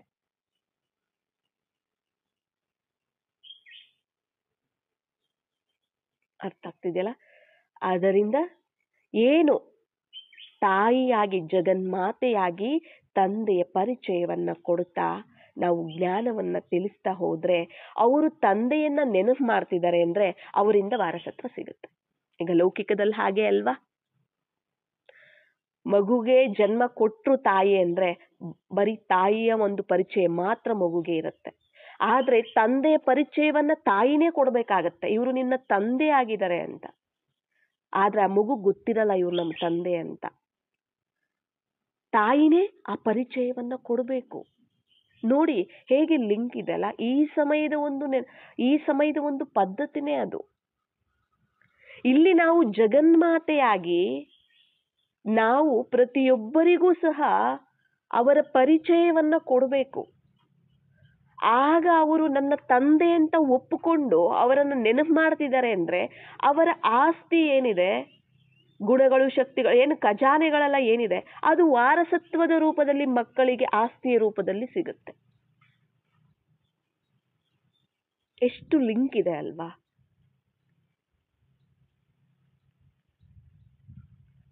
ತಂದೆಯ ಪರಿಚಯವನ್ನ ತಾಯಿನೇ ಕೊಡಬೇಕು. ಇಲ್ಲಿ ಜಗನ್ಮಾತೆಯಾಗಿ ಕೊಡ್ಬೇಕು. ಬರೀ ಸೆಂಟ್ರಲ್ ಇರೋರಷ್ಟೇ ಅಪ್ಪ ನಿಮಿತ್ತ ಆಗಿದ್ದಾರೆ, ಅವರಷ್ಟೇ ಅನ್ಕೊಳಕ್ ಹೋಗ್ಬೇಡಿ. ಎಲ್ಲರಿಗೂ ಆತ್ಮಗಳು, ಯಾರು ಆತ್ಮನ್ನ ಗುರುತಿಸಿದ್ದಾರೆ, ಪರಮಾತ್ಮನನ್ನ ಗುರುತಿಸಿದ್ದಾರೆ, ಅವರೆಲ್ಲರಿಗೂ ಅಧಿಕಾರ ಇದೆ, ಎಲ್ಲರಿಗೂ ರೈಟ್ಸ್ ಇದೆ. ನೀವೆಲ್ಲಾದ್ರೂ ಇದ್ದುಕೊಂಡು ನೀವು, ಬಾಬಾ ಹೇಳ್ತಾರೆ ಮಾತೆಯರಿಗೆ, ನೀವು ಮನೆಯಲ್ಲಿ ಇದ್ದಾಗ ಜಗನ್ಮಾತೆಯ ಒಂದು ಭಾವನೆಯಲ್ಲಿ ಇರಿ ಅಂತ ಹೇಳ್ತಾರೆ. ಆ ಮನೆ ಸೇವಾಸ್ಥಾನ, ಶಿವಾಲಯ ಮಾಡ್ಕೊಳ್ಳಿ. ಅವರು ಶಿವಾಲಯ ಅಂತಂದಾಗ ಆ ಮನೆಗೆ ಒಡೆಯ ಯಜಮಾನ ಶಿವ, ನೀವು ಪತ್ನಿ ಒಡತಿಯಾಗಿರ್ತೀರ. ಅಲ್ಲಿ ಇದ್ದು ಇಡೀ ವಿಶ್ವದ ಆತ್ಮಗಳ ಒಂದು ಸಂತಾನ ಆಗಿರ್ತಾರೆ ಅವರು. ಅವರ ಒಂದು ಪಾಲನೆ ಮಾಡಿ. ಬರೀ ನಿಮಗೆ ಲೌಕಿಕವಾಗಿ ಇಬ್ಬರೋ ಇಲ್ಲೋ 3 ಜನನೋ 4 ಜನನೋ ಮಕ್ಕಳಿರ್ತಾರೆ, ಅಷ್ಟೇ ಅಲ್ಲ. ಅದು ಹದ್ದಿನ ಒಂದು ಸಂತಾನ, ಲೌಕಿಕ. ಆದ್ರೆ ಬೇಹದ್ದಿನ ರೂಪದಲ್ಲಿ ನೋಡಿ. ಇಲ್ಲಿ ಬರೀ ಮಾತೆ ಇರೋ ಅಂದ ತಕ್ಷಣ ಅಕ್ಕಂದ್ರಿಗೆ ಮಾತ್ರ ಅಂತ ತಿಳ್ಕೊಳ್ಬಾರ್ದು, ಅಣ್ಣಂದ್ರು ಅಷ್ಟೇ. ಯಾಕಂದ್ರೆ ಇಲ್ಲಿ ಆತ್ಮಕ್ಕೆ ವರ್ತಿಸುತ್ತೆ. ಆತ್ಮ ಕನ್ಯೆ, ಆತ್ಮ ಮಾತೆ, ಜಗನ್ಮಾತೆ ಆಗತ್ತೆ. ಇಲ್ಲಿ ಶರೀರ ಅಲ್ಲ. ವಸ್ತ್ರನ ನೋಡಬಾರ್ದು ನಾವು, ಅಯ್ಯೋ ಅವರು ಅಕ್ಕಂದ್ರು, ಅವ್ರು ಮಾತೆಯರು ಅಂತಲ್ಲ. ಇಲ್ಲಿ ಯಾವಾಗ ಆತ್ಮವನ್ನ ನಾನು ಸ್ತ್ರೀ ಆಗಿದ್ದೀನಿ, ನಾನು ಪುರುಷ ಆಗಿದ್ದೀನಿ, ಲಿಂಗಭೇದ ಇಲ್ಲಿ ಬರಬಾರದು. ಭಾವ ಬಂದಿರುವಂತಹದ್ದು ಆತ್ಮಗಳಿಗೆ ಜ್ಞಾನ ಕೊಡೋದಕ್ಕೆ, ಶರೀರಗಳಿಗಲ್ಲ. ಇಲ್ಲಿ ಲಿಂಗಭೇದದಲ್ಲಿ ನಾವು ಬರಬಾರದಿಲ್ಲಿ ನಾವು. ನಾನು ಆತ್ಮ, ಅವರು ಆತ್ಮ, ಪರಮಾತ್ಮನೂ ಆತ್ಮನೇ ಅಲ್ವಾ. ಆದ್ರೆ ಅವರು ಪರಂಧಾಮದಲ್ಲಿರುವುದರಿಂದ ಸುಪ್ರೀಂ ಫಾದರ್, ಪರಮಪಿತ, ಪರಮಾತ್ಮ ಆಗಿದ್ದಾರೆ. ಇಲ್ಲಿ ಲಿಂಗಭೇದ ಸ್ತ್ರೀ ಪುರುಷ ಅದು ದೂರ ಆಗೋಯ್ತು ನಮಗೆ. ಅದು ಸ್ತ್ರೀ ಪುರುಷದ ಒಂದು ಭೇದ ಏನಿದೆ, ಲಿಂಗಭೇದ, ಅದು ಶೂದ್ರ ಜನ್ಮದ್ದು. ಈಗ ಏನಿದ್ರು ಬ್ರಾಹ್ಮಣ ಜನ್ಮ, ಬ್ರಾಹ್ಮಣ ಆತ್ಮ. ನಾನು ಸರ್ವಶ್ರೇಷ್ಠ ಬ್ರಾಹ್ಮಣ ಆತ್ಮ ಮತ್ತೆ ಪರಮಾತ್ಮನ ಜೊತೆ ಕಂಬೈನ್ಡ್, ಶಿವಶಕ್ತಿ, ಶಿವ ಪಾರ್ವತಿ.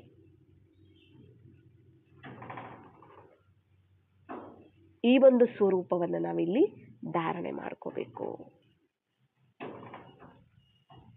ಅಣ್ಣಂದರಾಗ್ಲಿ ಅಕ್ಕಂದ್ರಾಗ್ಲಿ ಇಲ್ಲಿ ಆತ್ಮಕ್ಕೆ ವರ್ತಿಸುತ್ತೆ ಹೊರತು ಶರೀರಕ್ಕೆ ಅಲ್ಲ. ಇಲ್ಲಿ ನಾನು ಪುರುಷ ಆಗಿದ್ದೀನಿ ಅಂದಾಗ ಆ ಒಂದು ನನ್ನ ಜಗನ್ಮಾತೆ ಆ ಒಂದು ಸ್ವರೂಪ ಧಾರಣೆ ಮಾಡ್ಕೊಳ್ಳೋದು ಕಷ್ಟನೇ, ಸಾಧ್ಯನೇ ಇಲ್ಲ ಮಾಡೋದಕ್ಕೆ. ನಾನು ಪುರುಷ ಆಗಿದ್ದೀನಿ, ನಾನು ಶರೀರ ಆಗಿದ್ದೀನಿ ಅಂದ್ರೆ ಆ ಒಂದು ಜಗನ್ಮಾತೆಯ ಒಂದು ಸ್ವರೂಪ ಧಾರಣೆ ಮಾಡ್ಕೊಳ್ಳೋದಕ್ಕೆ ಸಾಧ್ಯನೇ ಇಲ್ಲ. ನಾನು ಆತ್ಮ ಆಗಿದ್ದೀನಿ, ಪರಮಾತ್ಮ ನನ್ನ ಪತಿ ಆಗಿದ್ದಾರೆ. ಅದು ಲಾಸ್ಟ್ ಸಮರ್ಪಣೆಯ ಒಂದು ಗುಹ್ಯ ಗತಿ, ಅದು ಏನಿದೆ, ಗುಹ್ಯ ಅರ್ಥ ಏನಿದೆ ಅದರಲ್ಲಿ ತಿಳಿಸಿದ್ದಾರೆ. ಆತ್ಮ ಅನ್ನೋ ನಿಶ್ಚಯ ಪರಮಾತ್ಮನ ಮೇಲೆ ನಿಶ್ಚಯ, ಆತ್ಮದ ಮೇಲೆ ನಿಶ್ಚಯ, ಡ್ರಾಮಾದ ಮೇಲೆ ನಿಶ್ಚಯ ಯಾವಾಗ ಆಯ್ತೋ ಆಗ ಅಲ್ಲಿ ನಿಶ್ಚಿತಾರ್ಥ ಆಯ್ತು. ನಿಶ್ಚಿತಾರ್ಥ ಆದ್ಮೇಲೆ ಮದುವೆ ಆಗತ್ತೆ, ಅಂದ್ರೆ ಅವರನ್ನ ಪತಿಯಾಗಿ ಸ್ವೀಕಾರ ಮಾಡ್ತೀವಿ. ಆಗ ಮುತ್ತೈದೆಯರು ಅಂತ ನಾವು ಹೇಳ್ಬೋದು. ಇಲ್ಲಿ ಮೇಯ್ನು ಅವರು ನಮಗೆ ಪ್ರಿಯತಮನೂ ಹೌದು, ಪತ್ತಿನೂ ಸಹ ಹೌದು. ನಾವೆಲ್ಲರೂ ಹೇಳ್ತಾರಲ್ಲ, ನೀವೆಲ್ಲರೂ ಪ್ರಿಯತಮೆಯರು ಮಕ್ಕಳೇ ನನಗೆ ಅಂತ. ಇಲ್ಲಿ ಆತ್ಮ ಪರಮಾತ್ಮನ ಸಂಬಂಧ ಇದು. ಸರ್ವ ಸಂಬಂಧಗಳ ಒಂದು ನೆನಪಲ್ಲಿ ಇರಬೇಕಾಗತ್ತೆ. ಅವರೊಬ್ಬರನ್ನೇ ನಾವು ಸರ್ವ ಸಂಬಂಧಗಳ ರೂಪದಲ್ಲಿ ನೆನಪು ಮಾಡಬೇಕಾಗತ್ತೆ. ಸದಾ ಜೊತೆಯಲ್ಲಿ ಇಟ್ಟುಕೊಳ್ಳಿ. ಯಾವ ಸಂಬಂಧ ಬೇಕೋ ಆ ಸಂಬಂಧದಲ್ಲಿ ಅವರನ್ನ ಜೊತೆಯಲ್ಲಿ ಇಟ್ಕೊಳ್ಳಿ, ನೆನಪು ಮಾಡಿ. ನಾವು ದೇಹಧಾರಿಗಳ ಒಂದು ಏನಾದ್ರೂ ಒಂದು ಕಾರ್ಯವನ್ನ ಮಾಡುವಾಗ ಏನ್ ಮಾಡ್ತೀವಿ,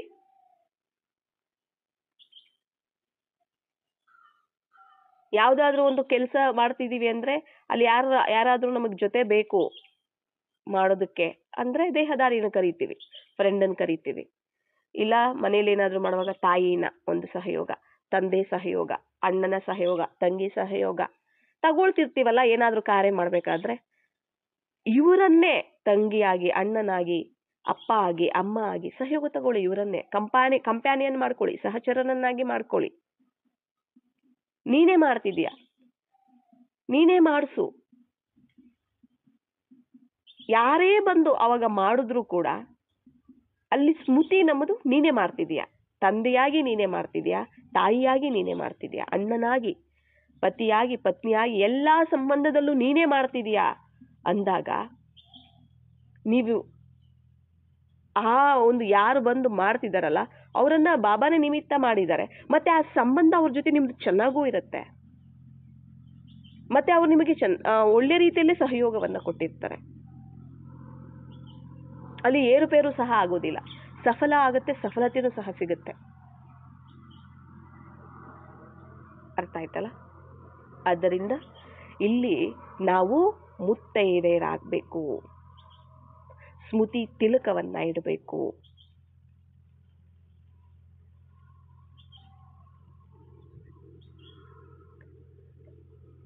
ಅಂದ್ರೆ ಇಲ್ಲಿ ತುಂಬಾ ಅರ್ಥಗಳು ಬರ್ತವೆ. ಮುತ್ತೈದೆ ಇರುವಂತಂದಾಗ ಪತಿವ್ರತೆನೂ ಸಹ ಹೌದು. ಏಕ ಪತಿವ್ರತ ಅಂತ ಹೇಳ್ತಾರೆ. ಪತಿವ್ರತೆ ಅಂದ್ರೆ ಪತಿವ್ರತ ಅಂದ್ರೆ ಒಬ್ಬ ಪತಿಯ ವ್ರತವನ್ನ ಮಾಡುವಂಥದ್ದು, ಒಬ್ಬನನ್ನೇ ಪತಿಯಾಗಿ ಸ್ವೀಕಾರ ಮಾಡುವಂತಹದ್ದು. ಅದಕ್ಕೆ ಪತಿವ್ರತೆಗಳು ಅಂತ ಹೇಳುವಂಥದ್ದು. ಒಬ್ಬರನ್ನೇ ಪತಿಯಾಗಿ ಸ್ವೀಕಾರ ಮಾಡುವಂತಹದ್ದು. ಮನಸ್ಸಲ್ಲೂ ಒಬ್ಬರೇ, ಜೊತೆಯಲ್ಲೂ ಒಬ್ಬರೇ, ಅವರೇ ಪತಿವ್ರತೆಗಳು ಅಂತ ಹೇಳ್ತಾರಲ್ಲ. ಆದ್ದರಿಂದ ಇಲ್ಲಿ ಪತಿವ್ರತೆನೂ ಸಹ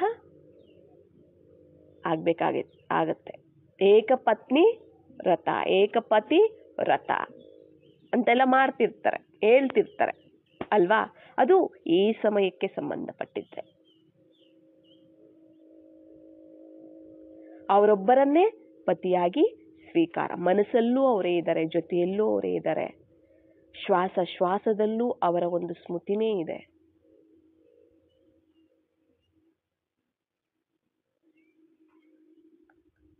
ಇಲ್ಲಿ ಬಾಬಾ ಏನ್ ತಿಳಿಸ್ತಾರೆ ಅದನ್ನ ನಾವು, ಬಾಬಾ ಹೇಗ್ ತಿಳಿಸಿದ್ದಾರೆ ಅದಕ್ಕೆ ತುಂಬಾ ಆಳವಾದ ಅರ್ಥಗಳಿರುತ್ತೆ. ನಾವು ಮೇಲೆ ನೋಡ್ಕೊಂಡ್ಬಿಟ್ಟು ಬಾಬಾ ಈ ತರ ಹೇಳಿದ ಮೇಲೆ ಹೋಗ್ಬಿಡ್ತೀವಿ. ಆದ್ರೆ ಅದರ ಅರ್ಥವನ್ನ ಅರ್ಥ ಮಾಡ್ಕೋಬೇಕು, ಅದನ್ನ ಧಾರಣೆ ಮಾಡ್ಕೋಬೇಕು. ಮುತ್ತೈದೆ ಇರುವಂತ ಯಾಕೆ ಹೇಳಿದ್ರು ಅನ್ನೋದನ್ನ ನಾವು ಅರ್ಥ ಮಾಡ್ಕೋಬೇಕು.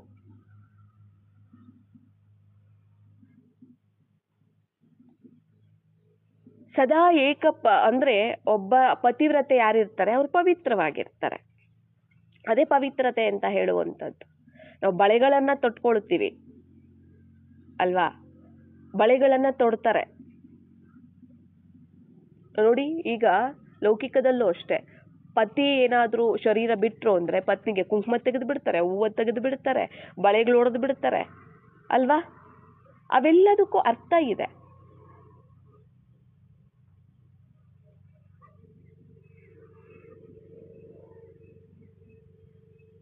ಅವೆಲ್ಲದಕ್ಕೂ ಸಹ ಅರ್ಥ ಇದೆ. ಅದರದ್ದು ಒಂದು ಕ್ಲಾಸ್ ಇದೆ, ಆಲ್ರೆಡಿ ಬಾಬಾ ಮಾಡಿಸಿದ್ದಾರೆ ಕೂಡ.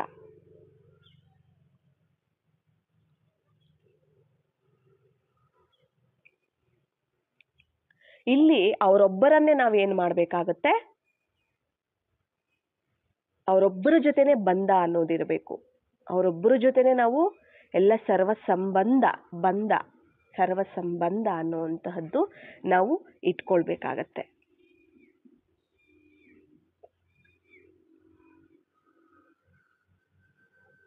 ಆದ್ರಿಂದ ಅರ್ಥ ಮಾಡ್ಕೋಬೇಕು, ಸ್ಮೃತಿ ಇದೆಯಾ ಇಲ್ವಾ, ಸದಾ ಸ್ಮೃತಿ ಇರುತ್ತಾ, ಅವರೊಬ್ಬರನ್ನೇ ನಾನು ಪತಿಯಾಗಿ ಸ್ವೀಕಾರ ಮಾಡಿದಿನ, ಸರ್ವಸ್ವವಾಗಿ ಸ್ವೀಕಾರ ಮಾಡಿದಿನ. ಇಲ್ಲಿ ಅದನ್ನೇ ಹೇಳ್ತಾರೆ, ಸಮರ್ಪಣೆ ಆಗದ ಹೊರತು ಈ ಭಾವನೆ ಬರೋದಿಲ್ಲ ನಮಗೆ. ಸಮರ್ಪಣೆ ಅಂದ್ರೆ ಏನು, ನಾನು ಆತ್ಮ ಅನ್ನೋ ನಿಶ್ಚಯ ಆಯ್ತು ಅಂದಾಗ ಆತ್ಮಕ್ಕೆ ಸರ್ವಸ್ವ ಪರಮಾತ್ಮನೇ ಆಗಿದ್ದಾರೆ. ನಾನು ದೇಹ ಅಂದಾಗ ದೇಹದಾರಿಗಳೇ ಸಂಬಂಧಗಳು ಸರ್ವಸ್ವ ಆಗಿರ್ತಾರೆ. ಆದ್ರೆ ನಾನು ಆತ್ಮ ಅಂದಾಗ ಆತ್ಮಕ್ಕೆ ಪರಮಾತ್ಮ ಒಬ್ಬನೇ ಸರ್ವಸ್ವ ಆಗಿರ್ತಾರೆ. ಮತ್ತೆ ಈ ನಿಶ್ಚಯ ಆಯಿತು ಅಂದಾಗ, ನಮ್ಮನ್ನ ನಾವು ಅವರಿಗೆ ಸಮರ್ಪಣೆ ಮಾಡಿದ್ವಿ ಅಂದಾಗ ಅವರು ನಮಗೆ ಪತಿ ಆದ್ರು. ಆಗ ಮಾತ್ರನೇ ನಾವು ಮುತ್ತೈದೆ ಇರು ಅಂತಾನು ಹೇಳಕ್ಕಾಗತ್ತೆ, ಪತಿವ್ರತೆ ಇರು ಅಂತಾನು ಸಹ ನಾವು ಹೇಳಕ್ಕಾಗತ್ತೆ. ಅವರೊಬ್ಬರೇ ಮನಸ್ಸಲ್ಲಿ ಇರುವಂಥದ್ದು, ಸರ್ವಸ್ವ ಅವರೊಬ್ಬರೇ ಆಗಿರುವಂತಹದ್ದು. ಏನು ಲೌಕಿಕದಲ್ಲಿ ಏನೇನು ನಡೀತಿದೆ ಅದೆಲ್ಲ ಆತ್ಮಿಕವಾಗಿ ಇಲ್ಲಿ ನಾವು ಮಾಡಿರುವಂತಹದ್ದು. ಇಲ್ಲಿನ ಒಂದು ಬುನಾದಿನೇ ಆಗಿದೆ, ಇಲ್ಲಿನ ಒಂದು ಬೀಜನೇ ಆಗಿದೆ. ಅದು ಇದನ್ನು ಮರಿಬಾರ್ದು ನಾವು. ಇಲ್ಲಿ ನಾವೇನು ಆತ್ಮದ ಒಂದು ಸ್ಮೃತಿಯಲ್ಲಿ ಇದ್ದು ಮಾಡ್ತೀವಿ ಅದು ಸ್ಥೂಲವಾಗಿ ನಿಯಮಗಳಾಗ್ಬಿಡತ್ತೆ.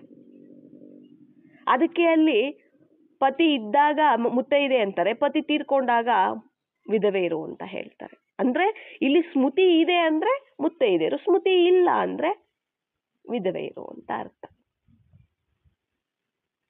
ಇಲ್ಲಿ ನಾವು ಪರಮಾತ್ಮನನ್ನ ಸಂಬಂಧಿಯಾಗಿ ನೋಡ್ಬೇಕೇ ಹೊರತು ನಾವು ಒಂದು ದ್ವಾಪರಯುಗದಿಂದ ಹೇಗ್ ನೋಡ್ಕೊಂಬಂದ್ವಿ, ಇವರು ಭಗವಂತ ಅಂತ ಪೂಜೆ ಮಾಡಿ ಭಕ್ತಿ ಮಾಡಿ ಏನ್ ಮಾಡ್ಕೊಂಬಂದ್ವಿ, ಅದು ಈಗ ನಡೆಯೋದಿಲ್ಲ. ಈಗ ಆ ಒಂದು ಪಾತ್ರ ಇಲ್ಲ. ಈಗ ಏನಿದ್ರು ಅವರನ್ನ ನಾವು ಸರ್ವ ಸಂಬಂಧಿಯಾಗಿ ನೆನಪು ಮಾಡುವಂತಹದ್ದು ಅವರ ಪಾತ್ರ. ಈಗ ಇರುವಂತದ್ದೇನು, ಸರ್ವ ಸಂಬಂಧದ ರೂಪದಲ್ಲಿ ಅವರನ್ನ ನೋಡ್ಬೇಕೇ ಹೊರತು ಅವರು ಭಗವಂತ ಆಗಿದ್ದಾರೆ, ಅವರು ದೇವರಾಗಿದ್ದಾರೆ ಅವರು ಅಂತ ಹೇಳಿ ನಾವು ಪೂಜೆಗಳು ಮಾಡೋದು, ಕೀರ್ತನೆಗಳನ್ನ ಮಹಿಮೆಗಳನ್ನ ಮಾಡಿ ಏನು ವ್ರತಗಳನ್ನ ಮಾಡಿದ್ವಿ, ಅದೆಲ್ಲ ಭಕ್ತಿ ಮಾರ್ಗಕ್ಕೇನೆ ಆಗೋಯ್ತು. ಈಗ ನಾವು ಜ್ಞಾನಕ್ಕೆ ಬಂದಿದ್ದೀವಿ, ಈಗ ಅವ್ರು ಯಾರು ನಾವ್ಯಾರು ಅನ್ನೋದು ಗೊತ್ತಾಗಿದೆ, ನಿಶ್ಚಯ ಆಗಿದೆ. ಈಗ ನಾವೇನ್ ಮಾಡ್ಬೇಕು, ಸಂಬಂಧ ಬೆಳೆಸ್ಬೇಕು ಅವ್ರ ಜೊತೆ, ಸದಾ ಜೊತೆಯಲ್ಲಿ ಇಟ್ಕೊಳ್ಬೇಕು, ಕಂಪ್ಯಾನಿಯನ್ ಆಗಿ ಸಹಚರನಾಗಿ ಇಟ್ಕೋಬೇಕು, ಕಂಬೈನ್ಡ್ ಆಗಿರ್ಬೇಕು.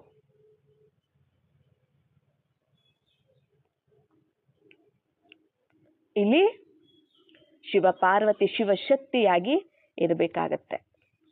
ಬಾಬಾ ತಿಳಿಸ್ತಾರೆ, ಶಕ್ತಿ ಇಲ್ಲದೆ ನಾನು ಏನು ಮಾಡಕ್ಕಾಗೋದಿಲ್ಲ ಅಂತ. ಶಕ್ತಿಯರಿಲ್ದೆ ನಾವು ಏನು ಮಾಡಕ್ಕಾಗೋದಿಲ್ಲ, ಶಕ್ತಿ ಇಲ್ಲದೆ ಅಂತ. ಯಾಕಂದ್ರೆ ಬಾಬಾ ಆತ್ಮದ ಒಂದು ಶಿವನ ಒಂದು ಶಕ್ತಿ ಆತ್ಮ ಆಗಿದೆ. ಆತ್ಮದ ಸಹಯೋಗದಿಂದನೇ ಕಾರ್ಯವನ್ನ ಮಾಡ್ತಾರೆ.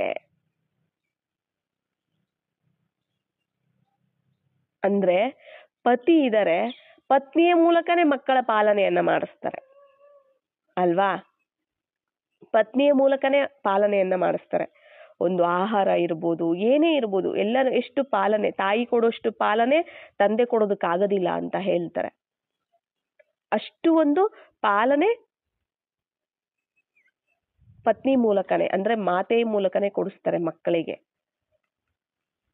ಅವ್ರು ಬೆಳೆಯೋದಕ್ಕೆ ಅಲ್ವಾ. ಹಾಗೆ ಇಲ್ಲೂ ಅಷ್ಟೇನೆ, ನಾವಿಲ್ಲಿ ಶಕ್ತಿಯರು, ಜಗನ್ಮಾತೆಯರು. ಆದ್ದರಿಂದ ಪತಿ ನಮ್ಮ ಮೂಲಕನೇ ಪಾಲನೆಯನ್ನ ಕೊಡಿಸ್ಬೇಕು.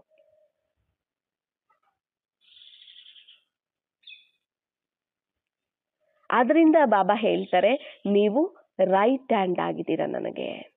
ಇವತ್ತು ಮುರುಳಿಯಲ್ಲಿ ತಿಳಿಸಿದಾರಲ್ಲ ವ್ಯಕ್ತವಾಣಿಯಲ್ಲಿ, ನೀವು ಯಾರಿಗಾದ್ರೂ ಏನಾದ್ರೂ ಕೊಡುವಾಗ ಬಲಗೈಯಲ್ಲೇ ಕೊಡ್ತೀರಲ್ಲ, ಬಲಗೈಯಲ್ಲೇ ತಾನೇ ಕೊಡ್ತೀರಾ ನೀವು. ಅಂದಾಗ ನೀವು ನನಗೆ ಬಲಗೈ ಆಗಿದ್ದೀರಾ. ಅಂದ್ರೆ ಶಿವಬಾಬಾರವರಿಗೆ ಶರೀರ ಇಲ್ಲ, ಆಯ್ತಾ. ಶಿವಬಾಬಾರವ್ರಿಗೆ ಏನಿಲ್ಲ, ಶರೀರ ಇಲ್ಲ. ಮತ್ತೆ ನಾವು ಬಲಗೈ ಅಂದಾಗ ನಮ್ಮ ಮೂಲಕ ಕೊಡ್ತಾರೆ. ನಾವು ರೈಟ್ ಹ್ಯಾಂಡ್ಸ್, ಬಲಭುಜಗಳು ಅಂತನೂ ಸಹ ಬಾಬಾ ಹೇಳಿದ್ದಾರೆ ಇವತ್ತಿನ ಒಂದು ಮುರುಳಿಯಲ್ಲಿ.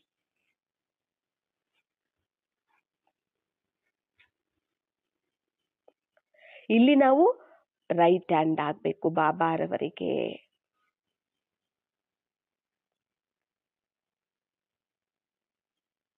ಮುಕ್ತಿಯನ್ನ ಕೊಡೋದಕ್ಕೆ, ಜೀವನ್ ಮುಕ್ತಿಯನ್ನ ಕೊಡೋದಕ್ಕೆ ನಾವೇ ರೈಟ್ ಹ್ಯಾಂಡ್ ಆಗ್ಬೇಕಾಗತ್ತೆ. ನಮ್ಮ ಒಂದು ಮುಕ್ತಿ, ನಾವೆಲ್ಲದರಿಂದ ಮುಕ್ತರಾದ್ರೆ ನಮ್ಮಿಂದ ಇತರರಿಗೆ ಮುಕ್ತಿಯನ್ನ ಕೊಡಿಸ್ತಾರೆ. ನಾವು ಮುಕ್ತರಾಗ್ಬೇಕು, ಎಲ್ಲದರಿಂದ ಮುಕ್ತರಾದ್ವಿ, ಎಲ್ಲಾ ಬಂಧನಗಳಿಂದ, ಹದ್ದಿನ ಬಂಧನಗಳು ಏನೇನಿದಾವೆ ಎಲ್ಲದರಿಂದ ನಾವು ಸರ್ವ ಬಂಧನಗಳಿಂದ ಮುಕ್ತರಾದ್ವಿ ಅಂದ್ರೆ ಆಗ ನಾವು ಬಾಬಾರವರಿಗೆ ಎಲ್ಲದರಿಂದ ಮುಕ್ತರಾಗಿ ಸರ್ವ ಸಂಬಂಧ ಅವರ ಜೊತೆ ಇದೆ, ಅವರೊಬ್ಬರೇ ನಮಗೆಲ್ಲ ಅಂತ ನಾವ್ಯಾವಾಗ ಎಲ್ಲದರಿಂದ ಮುಕ್ತರಾಗಿರ್ತೀವಿ, ದೇಹದ ಸ್ಮೃತಿಯಿಂದ ಹಿಡಿದು ಹಳೆ ಪ್ರಪಂಚ ಎಲ್ಲ ಮನಸ್ಸು ಬುದ್ಧಿಯಿಂದ ಮುಕ್ತರಾಗಿರ್ಬೇಕು, ಎಲ್ಲದನ್ನ ತೆಗೆದಿರ್ಬೇಕು. ಆಗ ನಾವು ಅವರಿಗೆ ರೈಟ್ ಹ್ಯಾಂಡ್. ಆಗ ನಮ್ಮನ್ನ ಯಾಕಂದ್ರೆ ನಾನೇ ಮುಕ್ತನಾಗಿಲ್ಲ ಅಂದ್ರೆ ನನ್ನ ಮೂಲಕ ಹೇಗೆ ಮುಕ್ತರನ್ನಾಗಿ ಮಾಡಿಸ್ತಾರೆ ಅಲ್ವಾ. ಅದರಿಂದ ನಾವು ಮುಕ್ತರಾದಾಗ ನಮ್ಮ ಮೂಲಕ ಇತರರನ್ನು ಸಹ ಮುಕ್ತರನ್ನಾಗಿ ಮಾಡ್ತಾರೆ. ದುಃಖ, ಅಶಾಂತಿ, ಭಯ, ಚಿಂತೆ, ಸಮಸ್ಯೆಗಳು ಏನೇನಿದಾವೆ ಇವೆಲ್ಲದರಿಂದ, ಅಳೆಯದೆಲ್ಲ ಏನೇನಿದೆ ಇದೆಲ್ಲದರಿಂದ, ರಾವಣನಿಂದ ಮುಕ್ತ, ಇದೆಲ್ಲದರಿಂದ ನಮ್ಮನ್ನು ಮುಕ್ತ ಮಾಡ್ತಾರೆ. ಜೊತೆಗೆ ಇಡೀ ವಿಶ್ವದ ಆತ್ಮಗಳನ್ನು ಸಹ ಮುಕ್ತ ಮಾಡ್ತಾರೆ. ಅದಕ್ಕೆ ನಮಗೆ ಹೇಳ್ತಾರೆ, ನೀವು ಮಾಸ್ಟರ್ ಮುಕ್ತಿದಾತರು ಅಂತಲೂ ಸಹ ಹೇಳ್ತಾರೆ. ಮುಕ್ತಿ, ಜೀವನ್ ಮುಕ್ತಿ ಬಗ್ಗೆ ಅದ್ರ ಬಗ್ಗೆನೂ ಸಹ ಬಾಬಾ ಕ್ಲಾಸ್ ಮಾಡಿಸ್ತಾರೆ. ಈಗ ಇವತ್ತಿಗೆ ಇಷ್ಟು ಸಾಕು. ಅಚ್ಚಾ, ಓಂ ಶಾಂತಿ.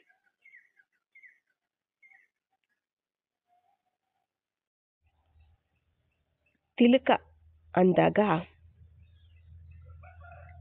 ಮಸ್ತಕದಲ್ಲಿ ರೆಡ್ ಕಲರ್ ಕುಂಕುಮವನ್ನ ಇಡ್ತೀವಿ. ಅದಕ್ಕೆ ಅರ್ಥ, ರೆಡ್ ಕಲರ್ ಕೆಂಪು ಕುಂಕುಮ ಅಂದ್ರೆ ಅದು ಶಕ್ತಿಯ ಪ್ರತೀಕ. ಅಂದ್ರೆ ಮಸ್ತಕದಲ್ಲಿ ಕೆಂಪು ಕುಂಕುಮವನ್ನ, ತಿಲಕವನ್ನ ನಾವು ಇಡ್ತೀವಿ ಅಂದ್ರದಕ್ಕೆ ಅರ್ಥ ಏನು ಅಂತಂದ್ರೆ, ಆತ್ಮ ಶಕ್ತಿ ಸ್ವರೂಪ, ಶಕ್ತಿಯಾಗಿದೆ. ಆದ್ದರಿಂದ ಕೆಂಪು ಕುಂಕುಮವನ್ನ ತಿಲಕದ ರೂಪದಲ್ಲಿ ಇಡ್ತೀವಿ. ಅಂದ್ರೆ ಮಸ್ತಕದಲ್ಲಿ ನಾವು ಯಾಕೆ ಅದನ್ನ ಇಡ್ತೀವಿ ಅಂತಂದ್ರೇನೆ ಶಕ್ತಿಯ ಒಂದು ಪ್ರತೀಕ. ನಾನು ಶಕ್ತಿಯಾಗಿದ್ದೀನಿ. ರೆಡ್ ಕಲರು ಶಕ್ತಿಯ ಒಂದು ಸೂಚನೆ ಅಲ್ವಾ? ಆದ್ದರಿಂದ ಅಂದ್ರೆ ಶಕ್ತಿಯನ್ನು ಸೂಚಿಸುತ್ತೆ. ಆದ್ದರಿಂದ ಆತ್ಮ ಶಕ್ತಿಯಾಗಿದೆ, ಶಕ್ತಿ ಸ್ವರೂಪ ಆಗಿದೆ. ಅದಕ್ಕೇನೆ ಹೇಳ್ತಾರೆ, ಶಿವನ ಶಕ್ತಿ ಆತ್ಮ ಆಗಿದೆ. ಅರ್ಥ ಆಯ್ತಲ್ಲ? ಮುತ್ತೈದೆಯರು ಕೆಂಪು ಕುಂಕುಮವನ್ನ ಯಾಕಿಡ್ತಾರೆ ಅಂದ್ರೆ ಅದಕ್ಕೆ ಅರ್ಥ ಶಕ್ತಿ ಆಗಿದೆ. ರೆಡ್ ಅಂದ್ರೆ ಶಕ್ತಿ, ಶಕ್ತಿ ಸ್ವರೂಪ, ಶಿವಶಕ್ತಿ ಸ್ವರೂಪ. ಅದಕ್ಕೇನೆ ಪತಿಯೇ ಪರಮೇಶ್ವರ, ಪತ್ನಿ ಪಾರ್ವತಿ. ಪಾರ್ವತಿ ಶಕ್ತಿ, ಪತಿ ಪರಮೇಶ್ವರ. ಅದಕ್ಕೇನೆ ಹೇಳ್ತಾರೆ ಶಕ್ತಿ ಶಿವಶಕ್ತಿ. ಪತಿ ಶಿವ ಆಗಿದ್ದಾರೆ, ಶಕ್ತಿ ಪತ್ನಿಯಾಗಿದ್ದಾರೆ. ಆ ಕುಂಕುಮವನ್ನ ಇಟ್ಕೊಳ್ಳುವಂತಹದ್ದೇ ಇದರ ಒಂದು ಅರ್ಥವಾಗಿ. ಅಚ್ಚಾ, ಓಂ ಶಾಂತಿ.